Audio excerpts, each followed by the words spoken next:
El Instituto de Ciencia Política de la Pontificia Universidad Católica de Chile les da la más cordial bienvenida y agradece su presencia en el seminario Desafíos para la Democracia a 50 años del golpe de Estado en Chile. Nos acompañan en la actividad nuestra decana de la facultad, Valeria Palanza, la directora del Instituto de Ciencia Política, Umut Aydin, la directora de la Escuela de Gobierno UC, Andrea Repeto, académicos y académicas de la Universidad Católica, estudiantes y todos y todas quienes nos distinguen con su presencia. Invitamos a la profesora Umut Aydin a dar las palabras de bienvenida al seminario y a presentar a nuestro invitado, el politólogo Adam Przeworski.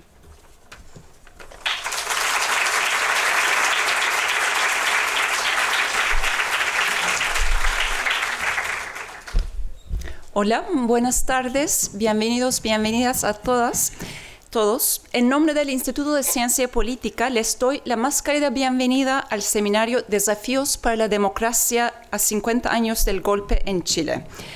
Agradecemos su presencia también a los y las invitadas de hoy, profesor Przeworski, profesora Pavao, y los y las profesores del Instituto de Ciencia Política, quienes van a presentar en la segunda parte del seminario. Este seminario es una de las varias actividades que hemos organizado en la Facultad de Historia, Geografía y Ciencia Política durante el año y también en el Instituto, en conmemoración de los 50 años del golpe de Estado en Chile.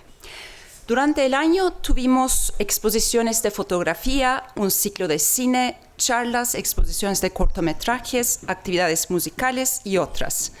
Asimismo, los centros de estudiantes y consejerías académicas y territoriales de nuestro territorio promovieron y gestionaron la instalación de una placa conmemorativa para conmemorar las 3 víctimas de la dictadura que eran estudiantes o profesores de las 3 facultades de este territorio.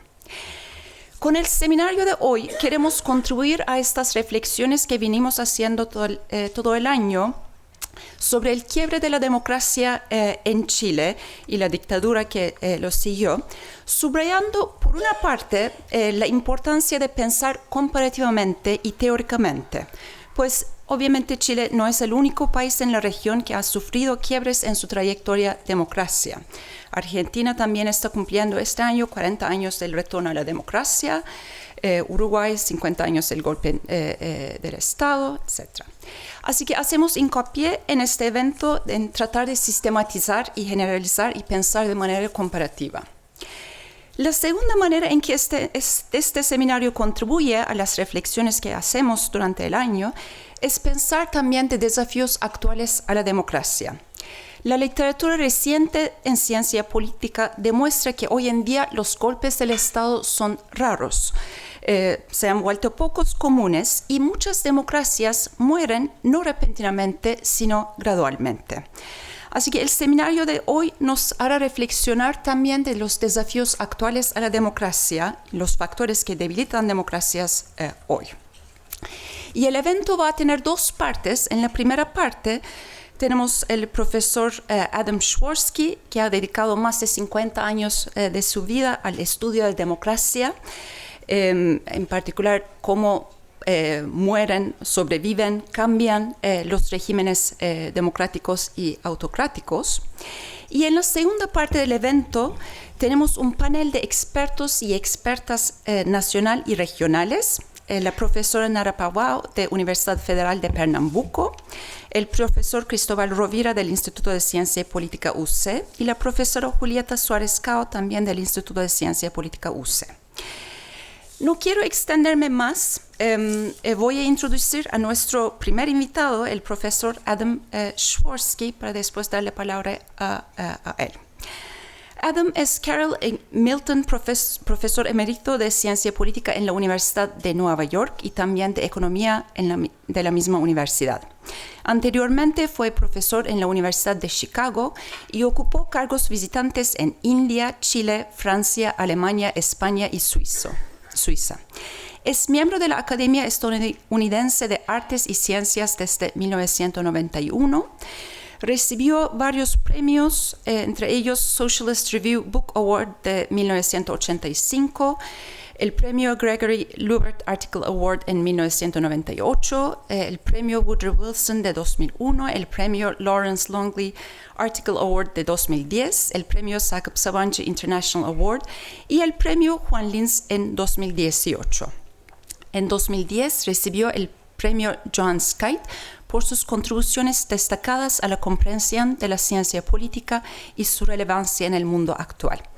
Sus libros más recientes incluyen ¿Por qué preocuparse por las elecciones?, de Polity Press de 2018, y Crisis de la democracia de Cambridge University Press de 2019. Acá pueden ver una copia del último. Adam ha estudiado cómo los regímenes políticos como la democracia, la autocracia y sus formas híbridas intermedias sobreviven y cambian, así como sus consecuencias para el desarrollo económico y igualdad de ingresos. Su foco ha sido en el papel de las elecciones, en particular como mecanismo de gestión de conflictos sociales. Sus proyectos recientes actuales se refieren al fenómeno de retroceso democrático, la evolución histórica de las normas constitucionales para la elección de jefes del Ejecutivo y también las políticas adoptadas por diferentes regímenes en respuesta a la pandemia de COVID-19. Sin extenderme más, doy la bienvenida a profesor Adam Przeworski. Muchas gracias, Adam, por estar aquí para hacer esta reflexión con nosotros.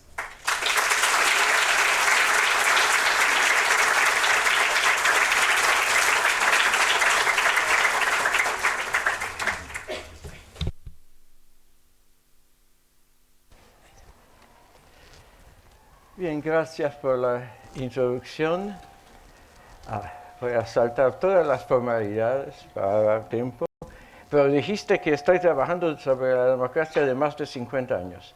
En realidad, no es más de 50, son 50. No, lo digo porque el golpe chileno tuvo un impacto decisivo sobre mi trayectoria intelectual durante el resto de mi vida. Porque me abrió la pregunta de qué tipo y qué alcance de transformaciones económicas, sociales y políticas a cuáles se puede llegar dentro de normas democráticas.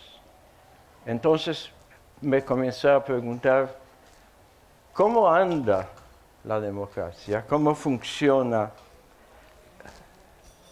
la democracia, qué es y qué resultado genera, qué resultado es capaz de generar. Lo que sigue es lo que he aprendido y ahora sobre lo que tengo dudas, porque tengo que admitirle, como ustedes van a ver, que estos días ando con dudas, como quizás muchos de ustedes. Entonces, en realidad voy a terminar con temas abiertos, de los cuales no estoy seguro, y quizás algo negros. Bien, puesto que estamos en la perspectiva de 50 años, para meter la democracia en categorías históricas, tenemos que darnos cuenta, ¿sí?, que la democracia es algo recién y bastante raro. Como ustedes ven, aún en la época moderna, yo tengo datos hasta 2008, había más transferencia en poder a través de golpes que de las elecciones. Más.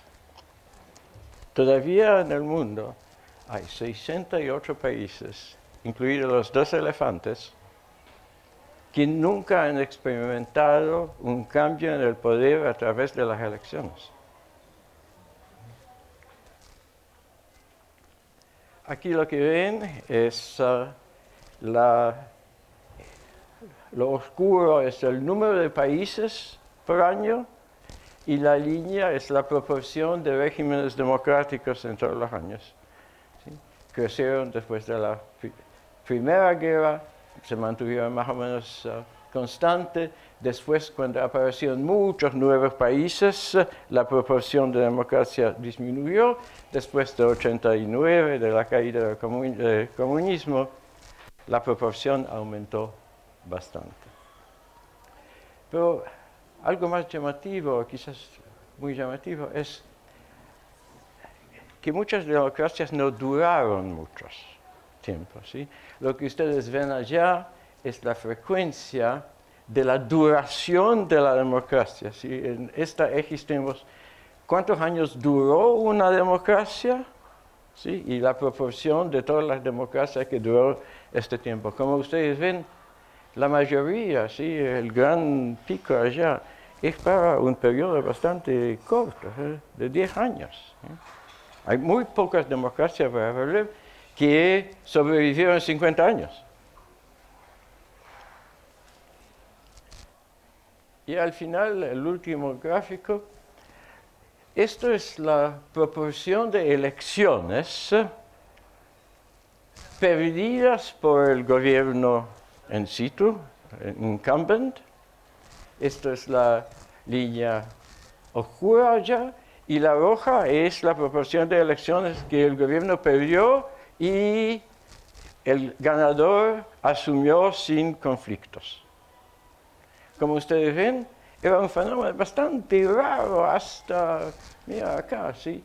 Es un gobierno en 7 que pierde elecciones. Y después, ahora es mucho más frecuente. Voy a volver esto otra vez.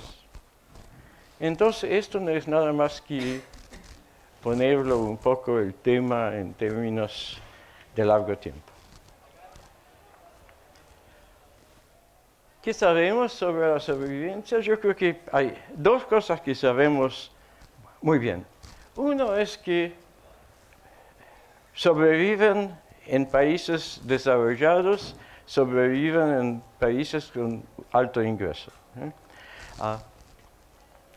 Cuando yo estudié este tema por la primera vez hace 20 y pico años, la democracia que cayó con el ingreso al más alto en historia era la de Argentina en 76. Ahora en Tailandia en 2014 el ingreso era un poquito más alto, pero hay ahora más o menos 50 democracias con ingreso más alto de Argentina en 76, que vivieron en conjunto 2000 años y no cayó nunca, ninguna. Entonces, parece que estas caídas, colapsos discretos de la democracia, discretos voy a enfatizar varias veces,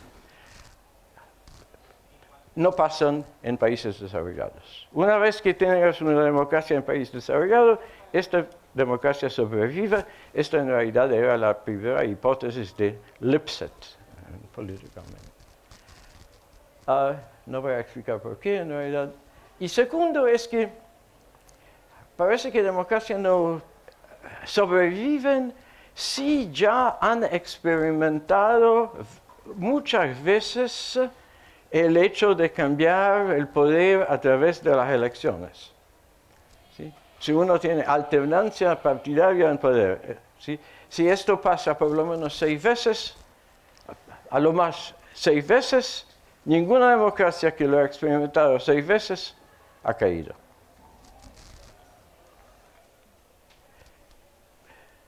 Anticipo la pregunta, el efecto de desigualdad. Parece que sí, que las democracias desiguales son más propuestos a colapsar, a caer, pero los datos sobre desigualdad son tan malos, tan flojos, que depende de qué datos uno utiliza y qué periodo, se puede llegar a conclusiones diferentes. Pero estos 2 hallazgos yo creo que son muy, muy sólidos. Aquí para mostrarle el fuerte efecto de ingreso per cápita, aquí tienen ingreso per cápita, aquí tienes la probabilidad de golpe, de caída de la democracia, como ves, como ven, con un ingreso llega a cero y continúa a ser cero. ¿Cómo pensar sobre la democracia? Ahora voy a entrar de una manera preliminar, pero a este tema voy a volver más tarde porque para mí es crucial en pensar de lo que está pasando ahora.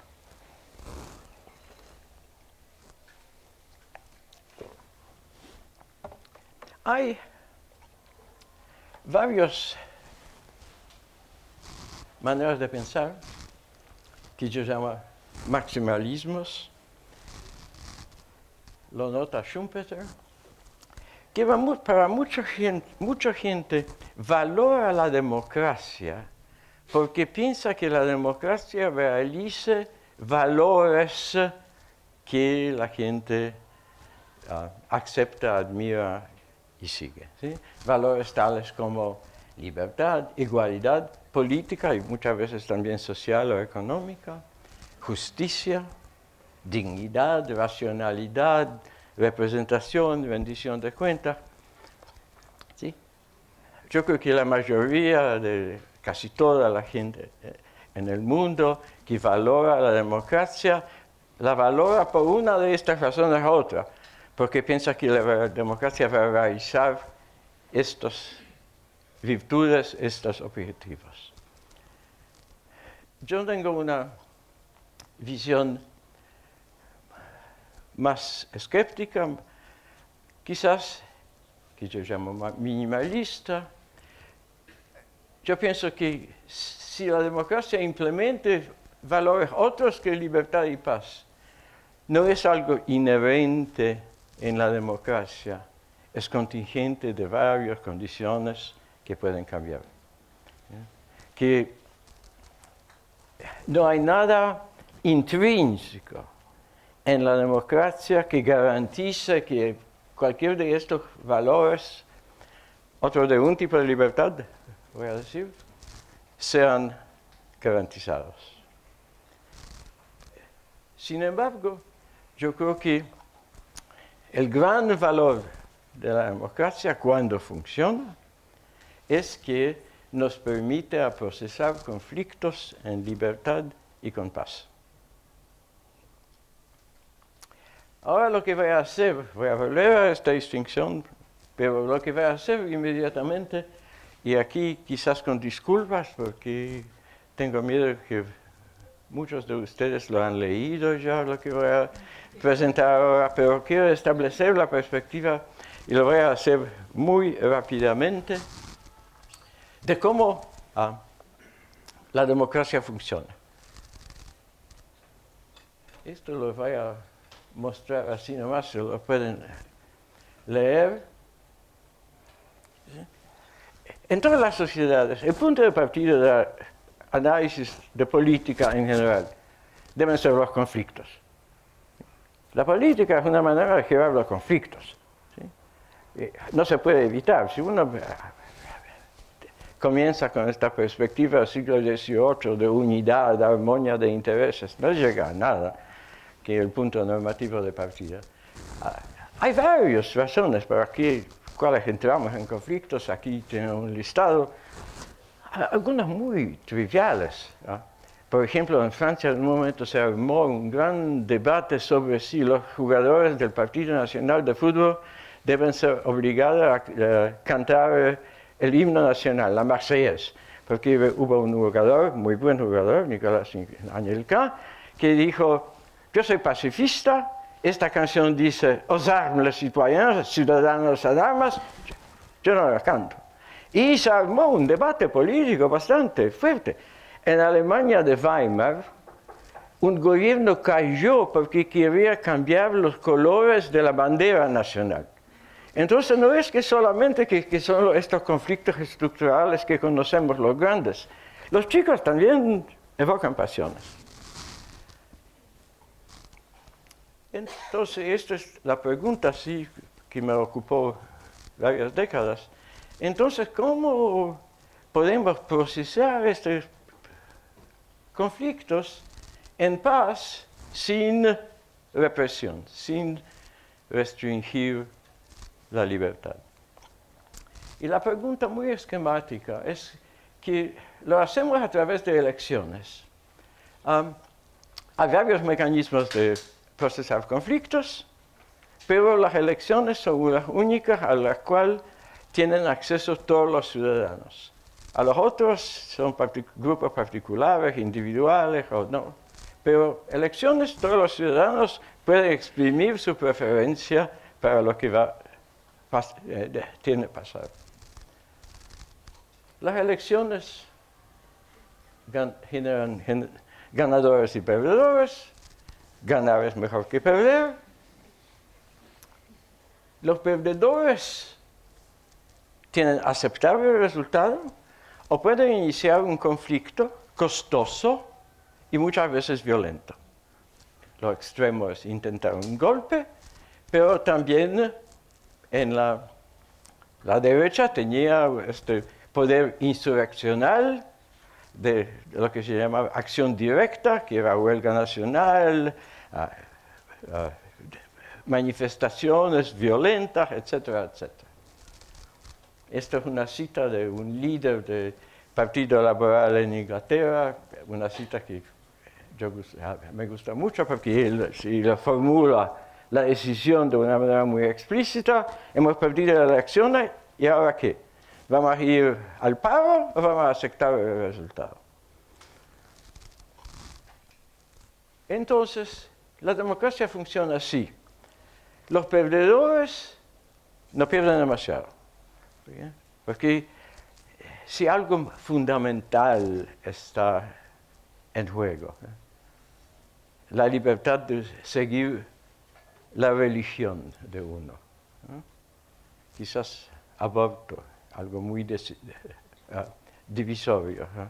Un estilo de vida. Mucha gente siente que su tradición de vida está amenazada. Etc.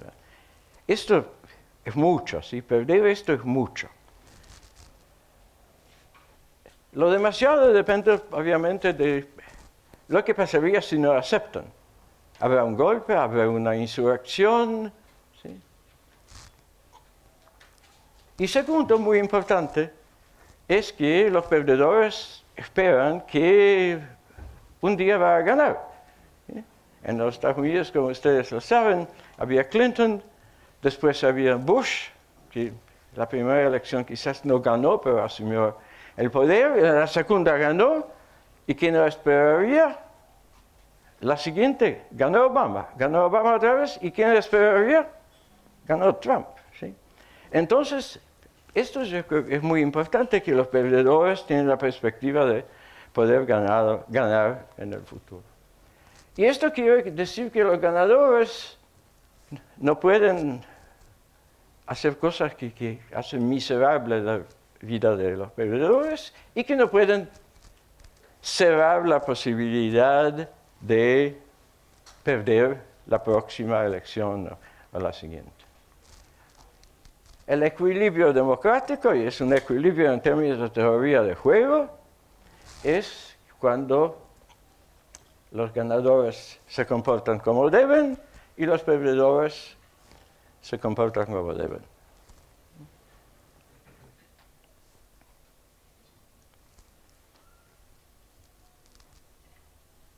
Lo que quiere decir que la democracia sobrevive si los gobiernos son moderados relativamente a las relaciones de fuerza violenta. Quiero enfatizar que los que sobrevivieron, ¿sí?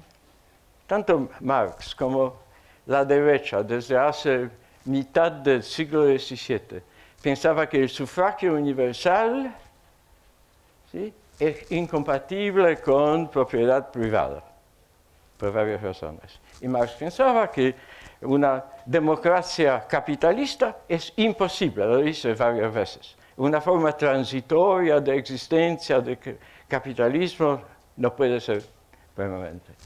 Y a pesar de esto, sí hay países democráticos capitalistas que sobrevivieron, pero solamente hay 15 que sobrevivieron más de 50 años en este año, sin ninguna interrupción, no Alemania, no España, etcétera, etcétera.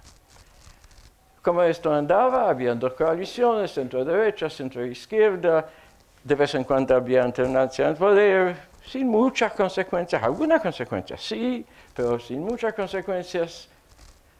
Se armó algo que yo llamaba un compromiso de clase, en el cual los sindicatos restringieron sus demandas, las empresas invertían y pagaban impuestos, y los gobiernos manejaban todo esto, promoviendo seguro social y estimulación de inversión.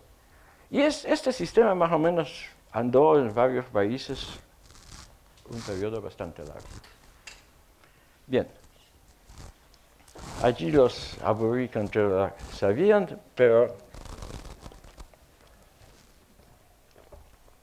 el mundo se cambió bastante, yo creo, en los últimos quizás 20, 25 años. Hay toda serie de fenómenos nuevos, incluso una nueva terminología. Primero, parece que el rechazo de instituciones representativas tradicionales es casi universal. En casi todos los países la gente piensa que estas instituciones no funcionan bien y no funcionan como se esperaba, no funcionan como deben funcionar. Hay una desestructuración muy clara, fragmentación del sistema de partidos. En Europa, en realidad, el sistema de partidos se estableció en la mitad de los años 20 y los países que continuaban como democracia, ese sistema sobrevivió hasta el año 2000. Y ahora hay partidos nuevos todo el tiempo. No solamente que los partidos tradicionales se dividieron, pero hay nuevos partidos que saltan. El número efectivo de partidos, el número efectivo, ustedes probablemente saben, es el inverso de la suma de cuadrados votos, ¿no? Aumentó de 1/3 y yo vengo de leer un artículo de Pérez Liñán que dice que lo mismo está pasando en América Latina. Avance de partidos de extrema derecha, ¿sí? Es la primera vez después de la Segunda Guerra Mundial donde en varios países la extrema derecha creció mucho, en varios está en poder solo, como en Italia, en coaliciones como Suecia, Austria, etcétera, etcétera. Es nuevo. La terminología nueva es en inglés backsliding, siempre se me olvida la palabra española, retroceso, ¿sí? Retroceso democrático, y tenemos una serie de países. No es que yo pienso que esto es un fenómeno universal. Yo no estoy con esto que dicen, una crisis generalizada en el mundo de la democracia. No, pero sí hay países donde los gobiernos retrocesan, y yo le voy a explicar qué entiendo por esto. Y al final, no sé si Castro está allá, debe estar allá o no, pero voy a hablar de esto. Aparecen partidos o figuras que vienen de nada, que surgen afuera de la política y ofrecen soluciones mágicas a todos los problemas que tenemos.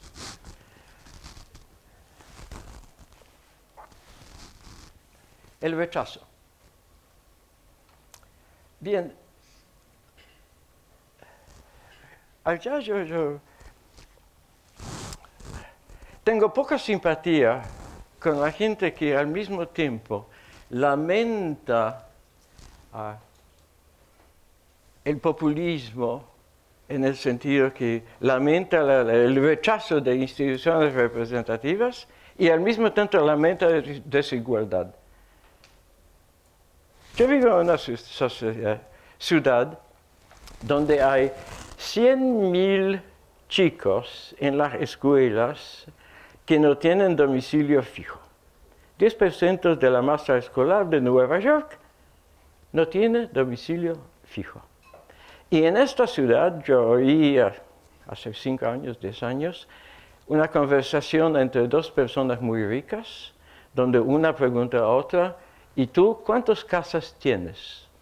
Y la respuesta era 14.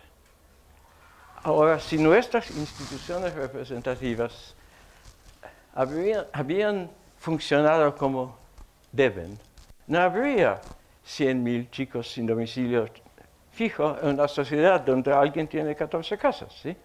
Algo allá está mal. Yo creo que estas denuncias tienen su justificación. Las soluciones. Yo creo que hay dos muy opuestas. Una es lo que yo llamo participativo y otro delegativo, ¿sí? Lo participativo es, ¿qué podemos hacer para aumentar el peso de la voz de ciudadanos en toma de decisiones políticas?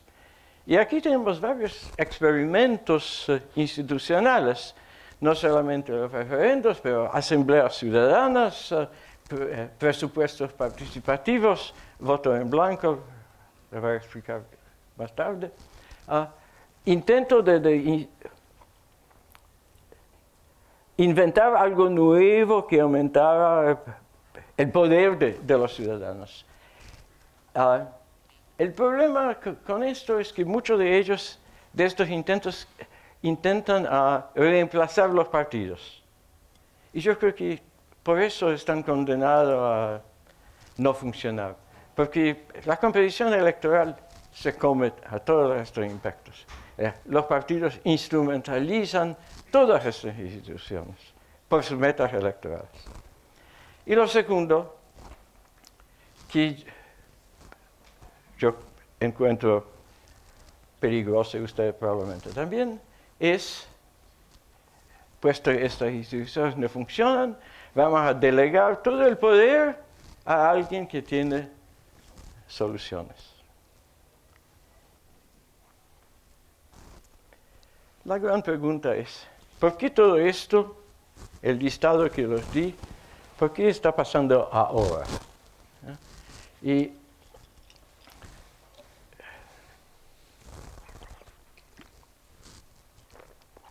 la única respuesta honesta es que no sabemos. Este libro que ustedes ven allá, yo traté de distinguir si es uno, si es otro. Con el método de ciencias sociales que nosotros tenemos, no se puede distinguir. No sabemos por qué.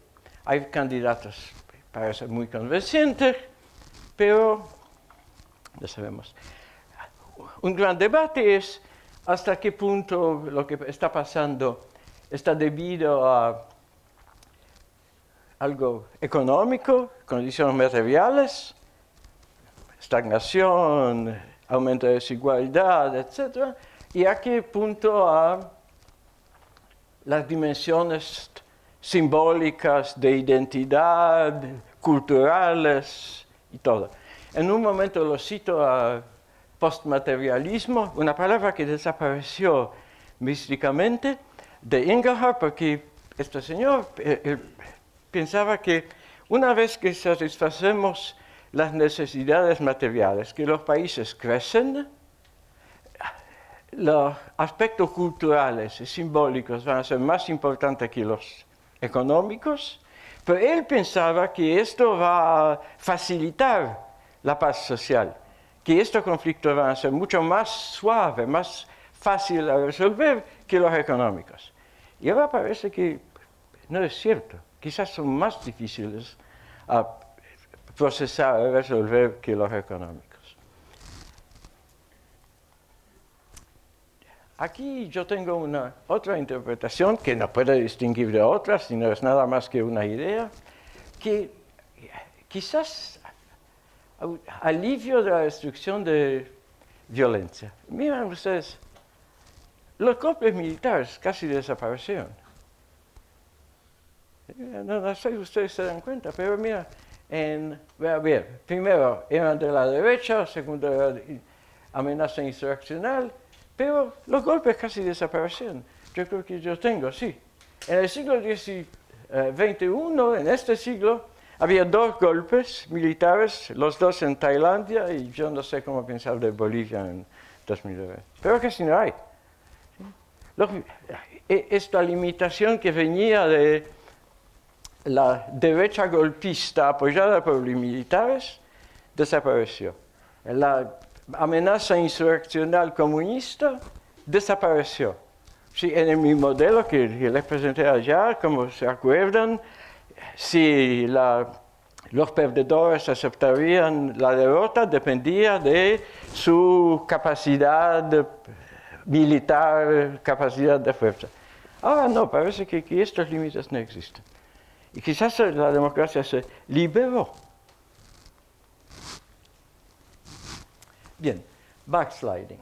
Backsliding es un proceso en el cual los gobiernos aumentan su ventaja electoral y su discreción en hacer políticas. Lo importante acá es que esto puede ocurrir de 2 maneras.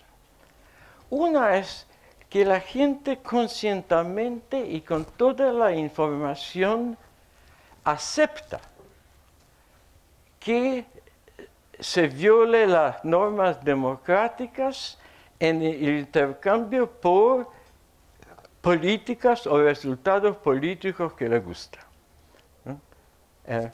Piensa de India, por ejemplo, ¿sí?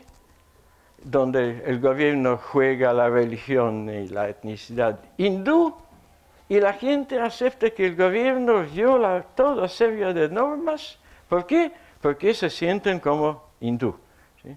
Xenofobia, nacionalismo, racismo, muchas veces la religión, son la base en la cual, yo cito Sfolik, es un estudio muy bonito de un profesor de Yale, Milan Sfolik, y con un alumno suyo, Graham, que hizo las preguntas siguientes. Si un candidato te ofrecería esto, en los Estados Unidos, por ejemplo, libertad de aborto o prohibición de aborto. Sin embargo, hacía trucos electorales, financiamiento ilegal o algo de ese tipo, si lo apoyaría, si no. Ahora, fíjense, si preguntas en los Estados Unidos si la democracia es el mejor sistema en el mundo, 80 y pico % va a decir sí. ¿Adivinan cuántos demócratas incondicionales descubrieron? Incondicionales, es decir, que no hubieran intercambiado ninguna violación de normas democráticas por ningún resultado electoral. Resultado político de las políticas. 6%. Sí, la gente parece estar dispuesta a aceptar violaciones de las normas en intercambio por lo que quieren. Y, ¡opa! Y la segunda es que algunos gobiernos lo hacen por sorpresa. Y les voy a explicar en otro contexto cómo lo hacen por sorpresa. Pero sorprende, de repente acumulan tanto poder que ya no se lo puede echar. Y lo último del listado de lo nuevo es algo que son los salvadores o los curanderos. Cuando yo estudiaba la historia de políticas económicas y sociales en Europa durante más de 100 años, una cosa que me llamó la atención es que los grandes cambios de políticas eran aceptados por el electorado solamente si eran propuestos por partidos que ya tenían un récord de responsabilidad, que estuvieron en el gobierno antes y se comportaban de una manera responsable. Si estos partidos surgían con grandes ideas nuevas, desconocidas, la gente estaba lista a votarla. Pero si no, todo el mundo pensaba, ¿y estos quiénes son? ¿De dónde viene esta idea? Debe ser una idea imbécil. ¿Y qué pasa ahora? Sí, hay todo un listado de gente que surge de nada. Yo vengo hace 2 días de Buenos Aires. El señor Milei no tiene ningún antecedente en nada. Y de repente gana 54% de votos. 56. Y eso, el Trump, el Bolsonaro, la señora Meloni quizás. ¿Sí? Aquí no tengo nada más que una pura especulación. La manera de la cual yo pienso de esto es, suponte que hay alguien que está sufriendo de cáncer y va a un médico, el médico dice, lo siento señor, no podemos hacer nada. Va a un otro y el diagnóstico es lo mismo. A usted no podemos hacer nada.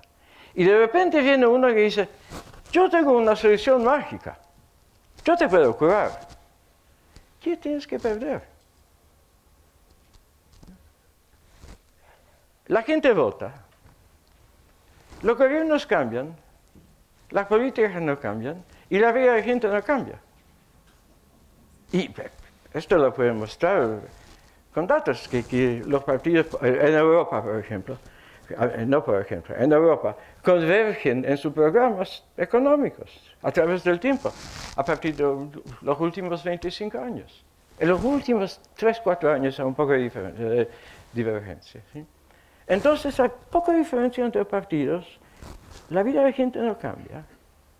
Y yo creo que parte de este rechazo del sistema es exactamente esto, que ya se experimentó con todo, no queda nada. Alguien viene con una gran idea.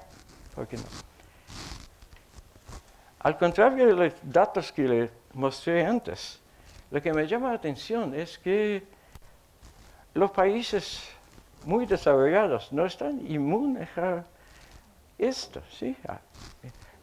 Cuando yo estimo estadísticamente la probabilidad que un candidato, un perdedor, no acepte el resultado de elecciones en un país con el ingreso per cápita de los Estados Unidos y la historia de 22 alternancias en el poder en el pasado, el resultado de la probabilidad que haga Trump es 1 en 1,6 millones. Es 0,00000. Entonces, un poco de pregunta, de duda que yo tengo es, quizás lo que hemos aprendido de toda la historia no funciona. Bien. Tengo 6 minutos. Lo nuevo es, yo creo que no hay alternativas a la democracia hoy día.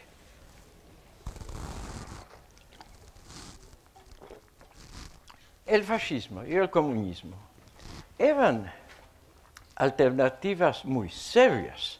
¿Sí?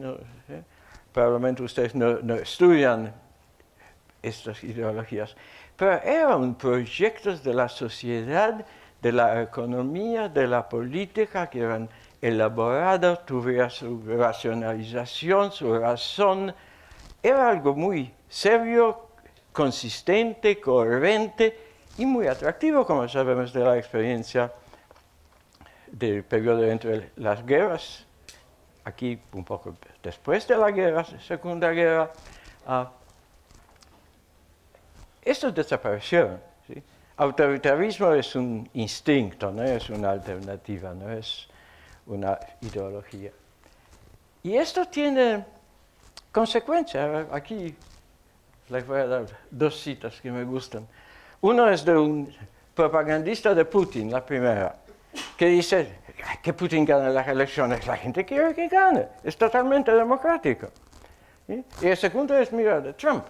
¿Sí? Nuestro movimiento trata de reemplazar un sistema establishment político corrupto y fallido con un nuevo gobierno controlado por ustedes, el pueblo de Estados Unidos. Es totalmente democrático.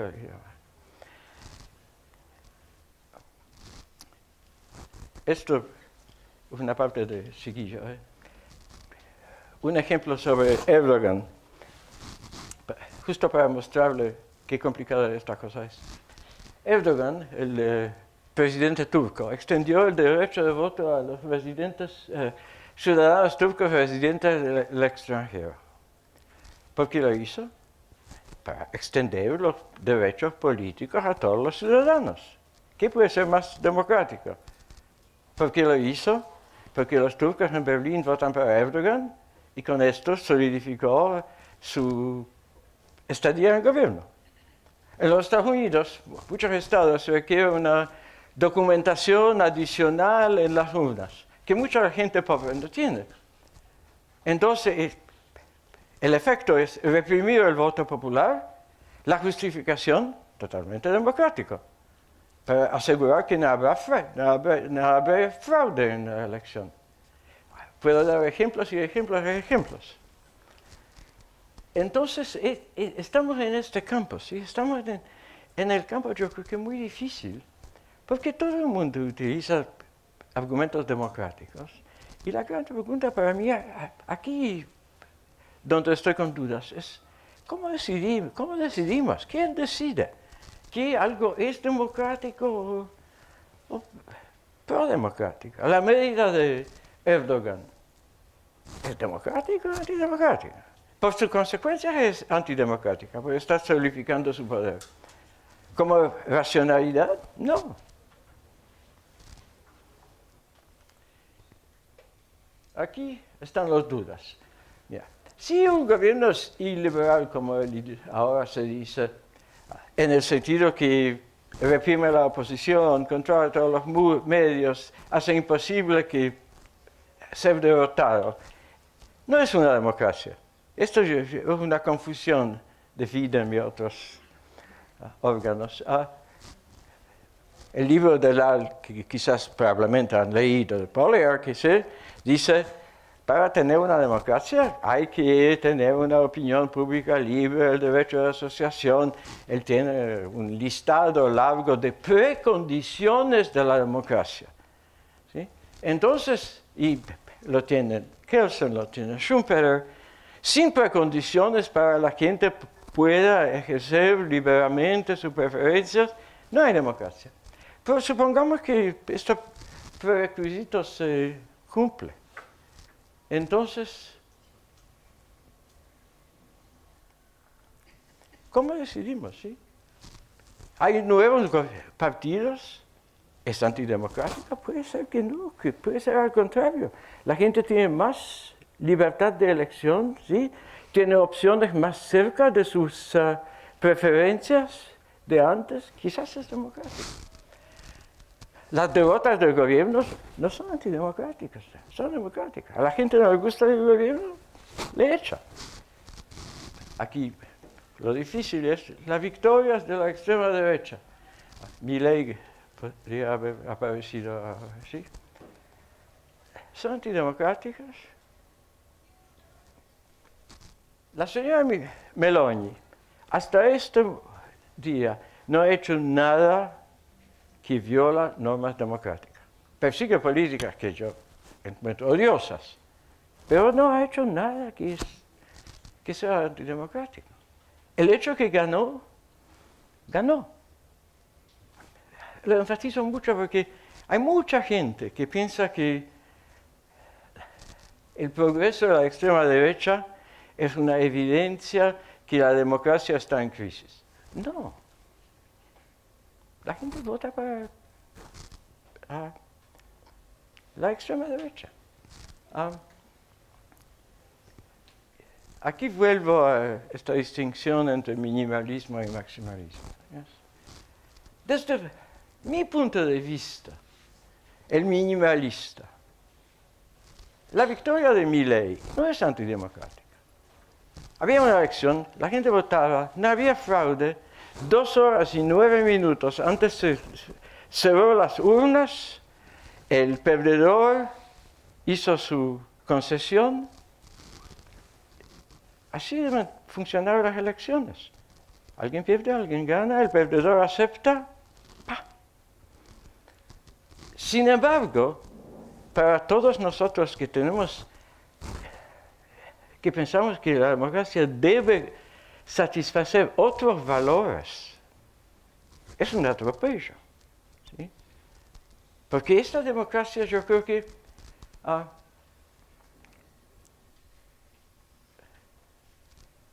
se volvieron minimalistas. ¿Sí? Son democracias que no persiguen los ideales de igualdad, libertad, dignidad, violan algunos derechos.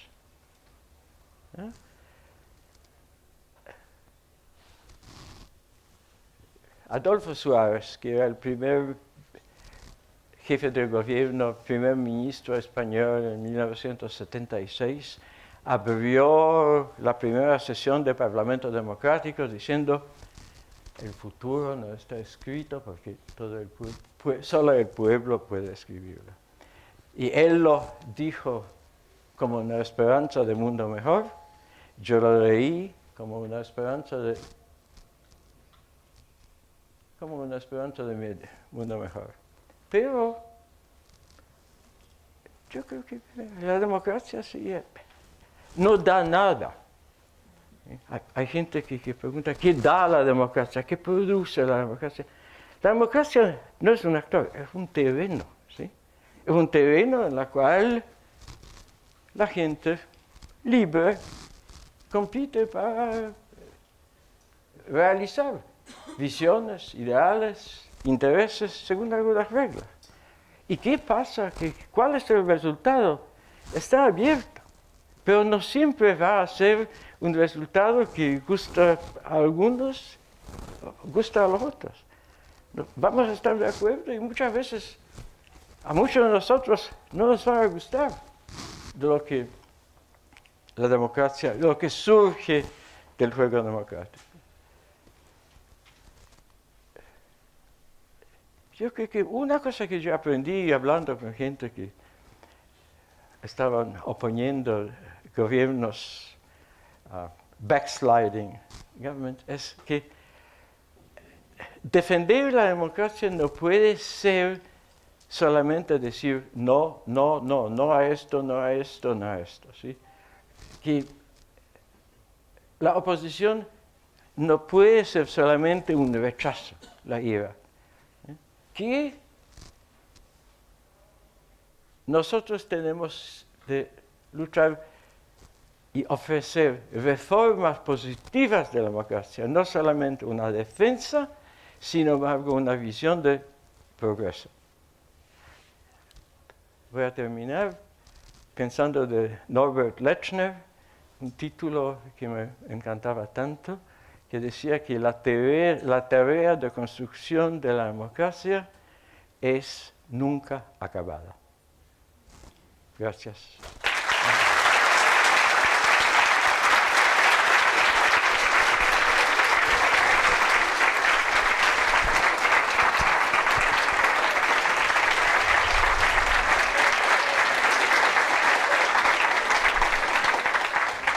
Aquí sí tienen cosas más fáciles a leer, pero algunas cosas técnicas que deben entrar para ver cómo esta cosa se da en detalle, cuál es el argumento y todo. Es un listado más o menos de libros y artículos que resumí.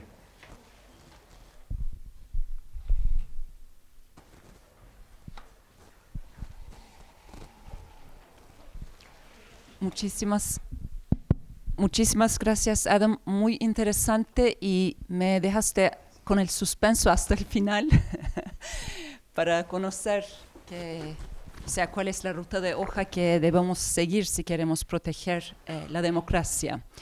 Ahora vamos a abrir a preguntas de la audiencia. Si quieren preguntar o comentar, por favor.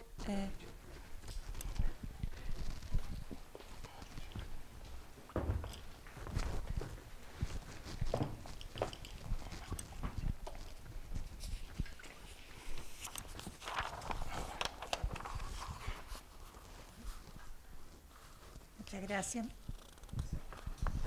Ahí. Muchas gracias. Mi nombre es Marta Lago.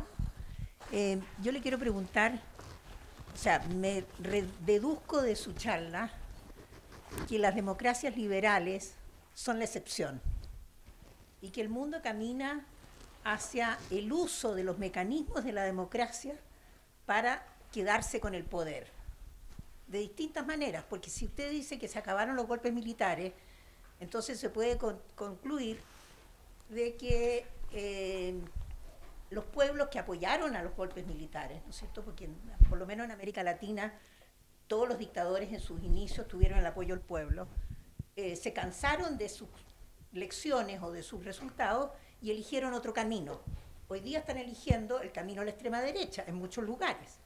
¿Acaso eso no también es una ola que puede pasar y transformarse en el prueba y el trial and error, ¿no es cierto?, de los pueblos en elegir gobernantes que solucionen los problemas? Entonces, ¿acaso la democracia no es un error analizar las democracias frente al modelo de las democracias liberales? Porque claramente el planeta no está caminando hacia las democracias liberales. Está más bien flotando con distintos tipos de democracia, donde hay un pequeño grupo, muy pequeño, que usted dice que son 50, ¿no es cierto?, que han resistido la prueba de los tiempos. Entonces no habrá que escribir un segundo libro de Robert Dahl sobre las democracias no liberales. Yo tengo dos respuestas, dos comentarios. Una es que sobre esto estoy trabajando en realidad. Para mí, la democracia es siempre liberal. Esta frase de Orbán, del primer ministro húngaro, y el artículo de Zakaria de illiberal democracy, para mí esto no tiene ningún sentido. En un sentido, voy a decir por qué. Porque si la gente no tiene la libertad de elegir sus gobiernos, no es una democracia. Allá se terminó la cosa. Hay un segundo sentido de democracia, de liberal, el sentido muy popular hoy día. Y esto son todos los mecanismos contramayoritarios. Pierre Rosanvallon, por ejemplo, el historiador teórico político francés, dice que hoy día no se entiende por democrático un país donde no existen mecanismos contramayoritarios. Esto lo rechazo totalmente. La democracia es, para mí, una regla de la mayoría exprimida a través de las elecciones. Si hay una tendencia, yo lo dudo. Yo no sé si es una tendencia. Yo creo que por razones quizás ideológicas es muy difícil medir el estado de la democracia. Tenemos varios tipos de mediciones, yo no creo ninguna de ellas. Entonces, es muy difícil de decir, tenemos informes que dicen el estado de la democracia en el mundo hoy día es peor que en 1980. No, esto me parece imbécil. 1980.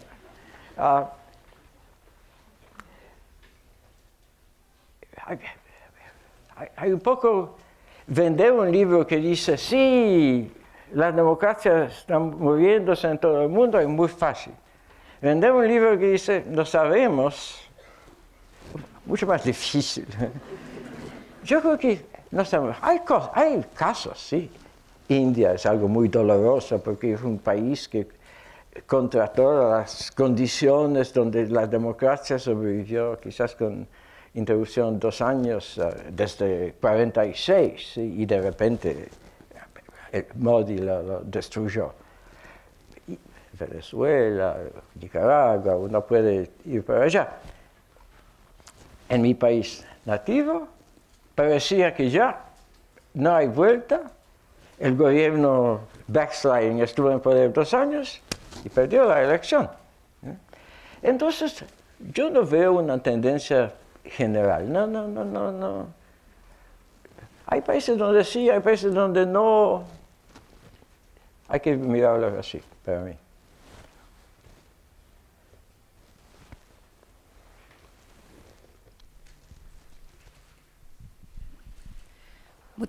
Muchas gracias, Adam, por la conferencia. Quería preguntar entonces tal vez que el cambio que ha existido en estos últimos años, uno podría tal vez graficarlo por lo que le escuché, de que si antes el peso de la prueba de las democracias estaba en los perdedores, porque eran los perdedores los que llevaban adelante los golpes de Estado, entonces ahora podríamos decir que el peso de la prueba está en los ganadores, que no pasen máquina, digamos, que no hagan todo, que no crucen el límite o el umbral de lo posible, de forma tal de que los perdedores no sientan que pierden tanto. ¿Eso sería una interpretación correcta? Y tal vez cómo lo podríamos seguir elaborando. Muy bonito. Nosotros estamos preguntando ahora por qué algunos de estos gobiernos actúan contra las normas democráticas, tratan de hacer imposible que la oposición gane la elección y tratan de ganar discreción en hacer políticas violando las normas institucionales y todo. Y a mí se me ocurrió, esto es una pregunta mal formulada. La pregunta para mí es, ¿por qué no lo hacen todos? Yo me di cuenta que escribí hace 40 años que todos los políticos son priistas, de PRI, de Partido Revolucionario. Es decir, que quieren quedarse en poder para siempre y hacer lo que quieren en el poder. ¿Y por qué no? Todos los políticos lo quieren. ¿Saben un político que dice, no, yo quiero entrar para 4 años y después me voy a la casa? No. Entonces, ¿por qué no hacen todos? Y sobre esto ahora, yo creo, este problema de automoderación está estudiado muy activamente. Hay toda serie de modelos de teoría de juego, los cuales se trata de encontrar exactamente las condiciones abajo de las cuales un gobierno se pararía en un punto que está todavía aceptable para la oposición. Sobre esto podría hablar una hora, porque y hay varias razones. La sombra de fuerza, el shadow of force, era uno, pero ya se aflojó.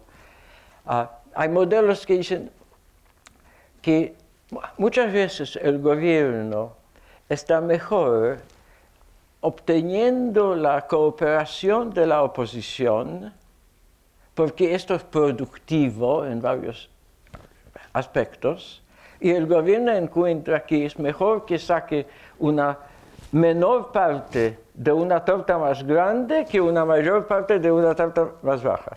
Es need for cooperation models. Y tercero, son consideraciones electorales que a veces cuando los votantes lo aceptan, de vez en cuando no, si no lo aceptan, retribución y todo. Hay toda una serie de power sharing models que yo encuentro interesante. Pensaba de algo más, pero por el momento.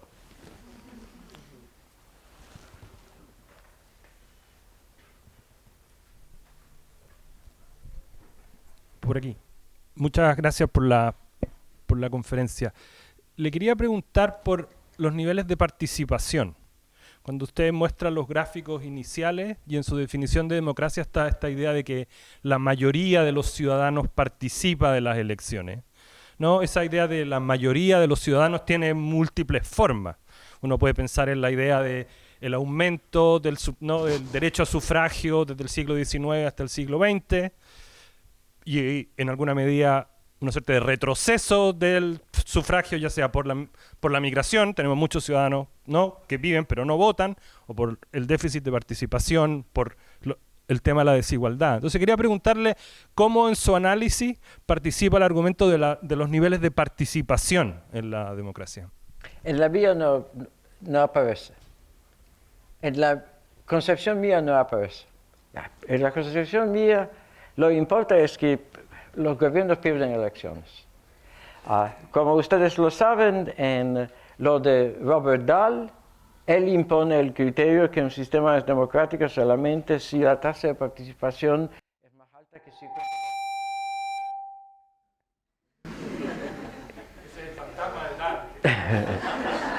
De 50%, con lo cual los Estados Unidos devieron la democracia solamente en los años 1950. Hay también una obra clásica de Van Hanen, donde si la participación funciona. En la medida de que yo utilizo estos días de Borch-Miller en Rosato para clasificar los regímenes, ellos utilizan la norma de 50% de participación, pero te va a decir que la diferencia de considerarlo o no considerarlo es mínima. ¿Sí? Hay muy poca democracia donde la participación es menor de 50%.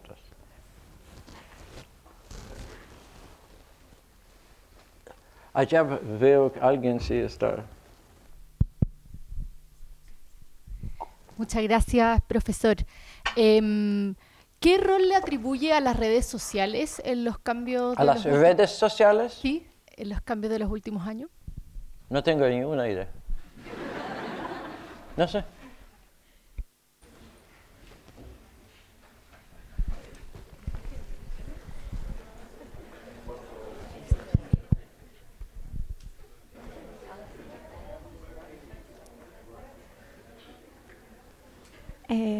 Acá. Gracias, profesor, por su conferencia. Es un honor estar acá y escucharlo. Mi pregunta tiene que ver con lo que dijo. Una de las cosas más impactantes con las que me quedé, que es que usted no cree en los índices actuales que, por ejemplo, dicen que hoy día la democracia está peor que años atrás. En este sentido, la ciencia política actual está súper obsesionada con las mediciones, con pasar de la conceptualización a la medición, ¿cierto?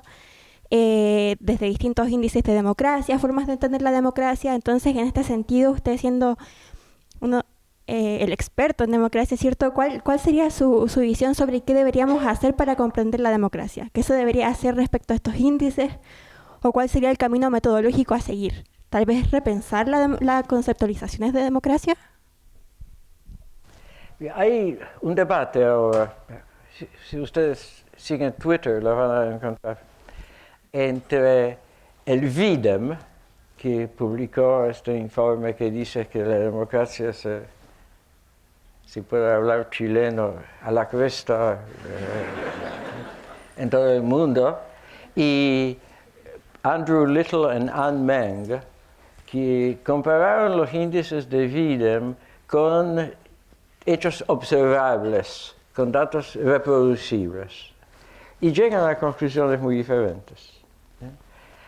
Yo tengo una religión que ustedes conocen sobre trabajar con los datos, y es reproducibilidad.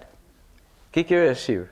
Quiere decir que si yo tengo el código utilizado para asignar números a observaciones, y si yo tengo la información, lo siento, si alguien tiene el código utilizado para asignar números a observaciones, y si alguien conoce la realidad, cualquier persona que lo haría llegaría a la misma conclusión. Esto es lo que son datos reproducibles. Y mi religión es que yo utilizo solamente datos reproducibles, si no, no les creo. Si hay momentos en el cuales alguien decide por qué le parece, como en Polity, por ejemplo, yo no lo creo. Si algo es tan complicado como el VIDEM, que yo, habiendo pasado un tiempo para tratar de entender, no entiendo nada de cómo ellos dicen que 0,85 y no 0,83, yo no lo utilizo. Entonces, yo creo que este es el criterio que utilizo yo. El problema es que nosotros muchas veces tomamos los datos como válidos, no entramos en cómo se los construyó y los tratamos de interpretar, analizar y todo. Y de esto puede salir cualquier cosa. Estas medidas continuas de la democracia, yo creo que son imposibles. Son imposibles. Ahora se me recordó una cosa que quería decir en respuesta a lo que dice. Mira, para entender por qué los gobiernos no siempre tratan de monopolizar el poder, yo creo que vale la pena hacer una distinción entre el modelo europeo de los países europeos que nunca pasaron por dictaduras y el modelo en realidad norteamericano que en una versión muy particular funciona en la mayoría de países latinoamericanos. En el modelo europeo tienes la soberanía del Parlamento. ¿Sí? El Parlamento es la expresión suprema de la voluntad del pueblo y es el Parlamento, como dice Kelsen, como dice Schumpeter, quien formula cuál es la voluntad del pueblo. Y no hay apelación a esto. El artículo 120 de la Constitución de Países Bajos dice, una vez que se adoptó una ley, las Cortes no tienen nada que decir, ¿sí? La ley por mayoría simple, hay dos cámaras, pero la Cámara Alta no tiene ningún impacto, es regla de mayoría y todo. En estos países hay consideraciones constitucionales, pero están construidos dentro de la procedura parlamentaria. Es decir, en muchos de ellos hay algo que se llama, en francés es Conseil constitucional, pero en estos países es Consejo de Estado, algo que funciona como una cámara de parlamento. Es decir, ¿Tribunal constitucional? No, porque no es un tribunal. No, la diferencia es está dentro de la legislatura. Esta institución están dentro de la legislatura. Una vez que se propone una ley, este cuerpo puede pronunciarse, no necesita, puede pronunciarse y decir a los legisladores, esto no hagan, esto viola normas constitucionales, tiene que modificarlo. Esto está en el proceso mismo. Más, hay toda serie de prerrogativas de la oposición en el proceso legislativo. Tanto en Inglaterra como en Francia, por ejemplo, el comité que controla las defensas del Estado tiene que ser controlado por el partido que tiene pluralidad en la oposición. Entonces hay un muy bonito libro de una señora que se llama Simone Wengermann sobre esto, que tiene un gran listado de estas proceduras que dan voz a la oposición en el proceso legislativo y muestra que tienen consecuencias. Entonces, allá, digamos, desde el punto de este proyecto, la idea es que, esto es de Hans Kelsen en realidad, que la mayoría decide de establecer proceduras que garanticen que la minoría tiene voz antes que el Parlamento se pronuncie. Esto es diferente del modelo norteamericano, donde el Congreso puede pasar lo que quiere y después esperamos no solamente a la Corte Suprema, pero más de 700 jueces federales que pueden decir, no lo pueden hacer. Lo digo porque allá el modelo es que se necesita limitaciones externas al Parlamento. ¿Sí? Por eso, para mí, ¿sí? Ahora mucha gente llama a la democracia liberal el modelo norteamericano, donde hay tribunales constitucionales que tienen la capacidad de invalidar las leyes pasadas por la legislatura. En los países escandinavos, en Inglaterra, en Francia hasta 2008, esto no se puede hacer. Entonces, en estos términos no son liberales.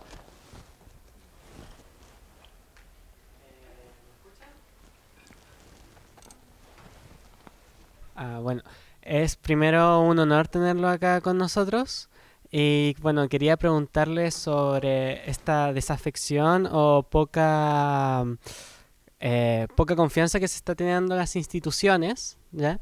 Y que al parecer, bueno, en su PowerPoint ponía que habían como dos opciones, como una democracia participativa y otra deliberativa, y que ninguna de esas opciones son como una opción, y que quizás esto esté provocando la subida de la extrema derecha. Entonces, al parecer estas tres opciones no parecen ser las más viables o aconsejables. Entonces le quería preguntar si usted ve como una opción alternativa a solucionar, digamos, este problema que tenemos actualmente con las instituciones.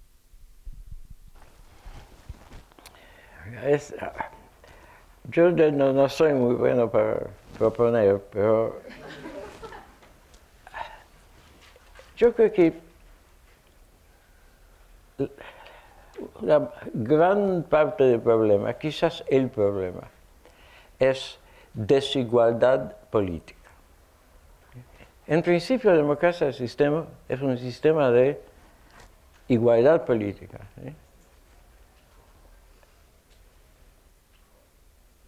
Les voy a citar a Marx de 1846. Cuando dice que sí, el concepto de ciudadanía, de ciudadano, es algo de anonimidad. Es decir, cuando entramos en la vida social como ciudadanos, entramos sin ninguna calificaciones. ¿Sí? No hay ciudadanos ricos o pobres, gordos y flacos, mujeres y hombres, negros y blancos. Ciudadanos no tienen ninguna calidad, como en la novela de Robert Musil. Pero en la vida real, todas estas características que tenemos tienen su impacto. El ingreso, la educación, la capacidad intelectual, ¿sí? Y tiene impacto sobre política.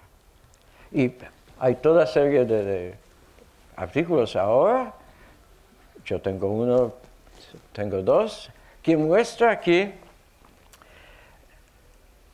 la desigualdad política sesga las políticas en favor de los con ingreso más alto.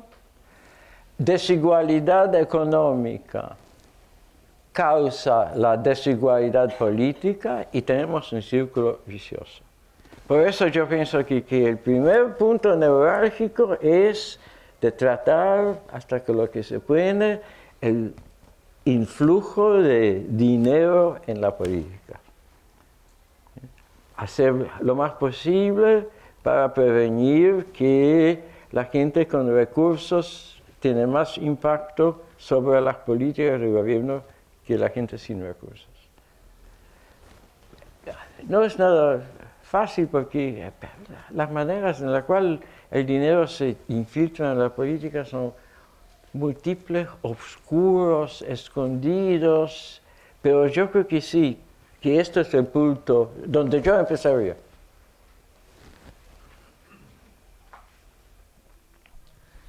Hola Adam, muchas gracias por la presentación, realmente un gusto y siendo uno de los miembros del grupo de Biden voy a quebrar una vara por las medidas continuas de democracia, pero no directamente sino que indirectamente. Y una de las cosas que me llama la atención, o sea, no me llama la atención, pero es esta afirmación tuya que son imposibles las medidas continuas de la democracia.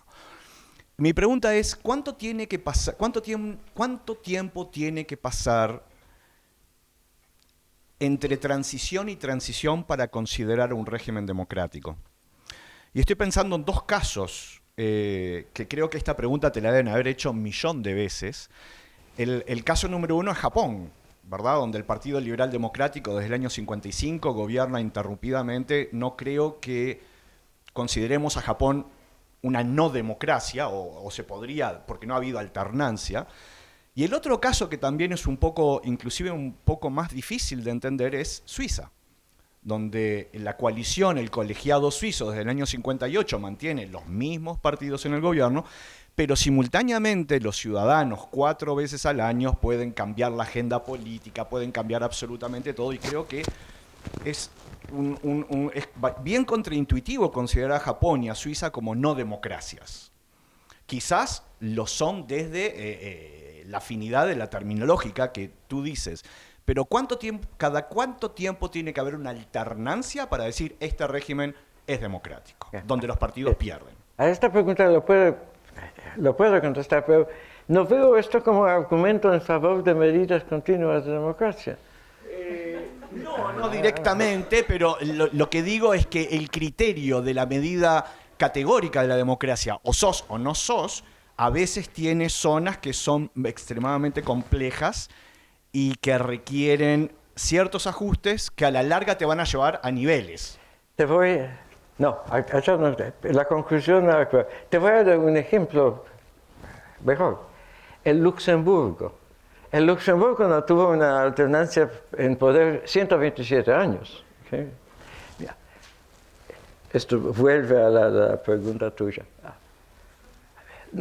Nosotros, yo en un momento sí hemos producido una clasificación de regímenes como democráticos y no democráticos. Allá ya hay un sesgo ideológico, porque en realidad estábamos pensando cuáles son las características de la democracia, y todo lo que no era democracia no lo hemos pensado, ¿sí? Si hubiéramos pensado quizás primero cuáles son las características de una autocracia o dictadura, quizás hubiéramos llegado a conclusiones diferentes. Pero allá tenemos 4 reglas principales y una reglita un poco ad hoc. Y con estas reglas podríamos calificar de una manera reproducible, tú llegarías a las mismas conclusiones, casi todos los casos, casi todo, es decir, 90%. Y con 10% no se lo podía hacer, ¿por qué? Porque no hubo la experiencia de alternancia en poder hasta lo que hemos observado. Botsuana era el ejemplo. El mismo gobierno entró en 75 y ganó todas las elecciones, parecía en condiciones muy democráticas. Entonces tuvimos democracia, no democracia y una categoría sobre la cual no podíamos decidir. ¿Quieres hacerlo 0, 1 y 2? Lo puedes hacer, pero yo no veo ventaja. Mira,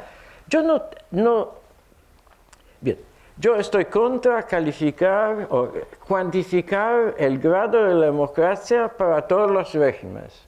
Porque por esto estás preguntando si Hitler era más democrático que Stalin o Stalin que Mussolini. Esto la vida lo hace, ¿sí? Esto para mí no tiene ningún sentido. Cuando trabajaba como esto, decía que hay un punto cero, ¿sí? Que no vale la pena. Pero yo no tengo nada, en principio, contra medidas continuas. Pero yo quiero que estas medidas continuas fueran reproducibles, que yo podría entender exactamente cómo se produjo estos números. Y en los datos accesibles yo no les llego. Yo no sé por qué la evaluación de democracia en Suecia, en Italia, bajó en Videm. ¿Por qué? ¿Porque ganó la derecha? Yo no llego a saber por qué. Vamos a tomar una última pregunta. David, ¿puedes pasar? Hola. Nada, muchas gracias por la conferencia. Muy distinto a cuando lo leí en primer año. Pero yendo un poco también al tema de la medición, creo que harto de la ciencia política tiene que ver con comparación. En este caso, ¿cómo podríamos comparar no solamente entre distintos regímenes, como distintos países, sino también dentro de un propio país, si no podemos utilizar mediciones del tipo de Biden, que quizá yo tampoco estoy de acuerdo, pero para conceptualizarlo un poco más como concretamente, digo. Lo que se puede medir,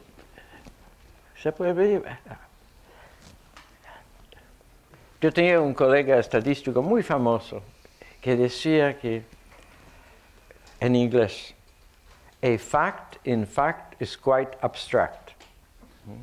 Porque estos datos son, ¿sí? No hay tal cosa como datos, hay solamente constructos.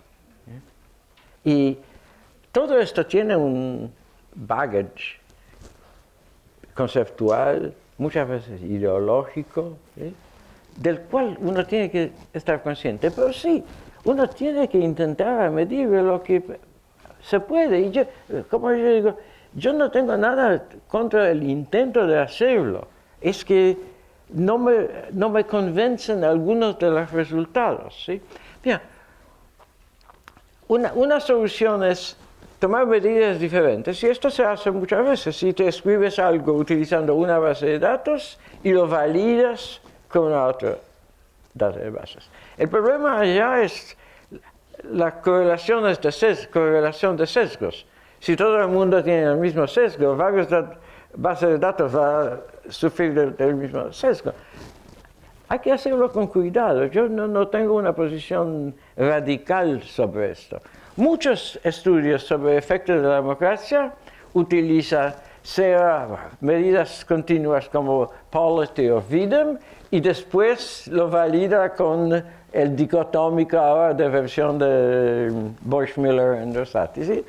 Hay que hacerlo de varias maneras y ver si todo es consistente, puede ser más asegurado. Si no lo es, tienes que romperte la cabeza.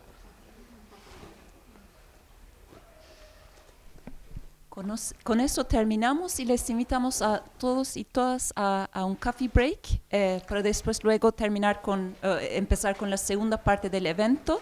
Muchísimas gracias, Ado.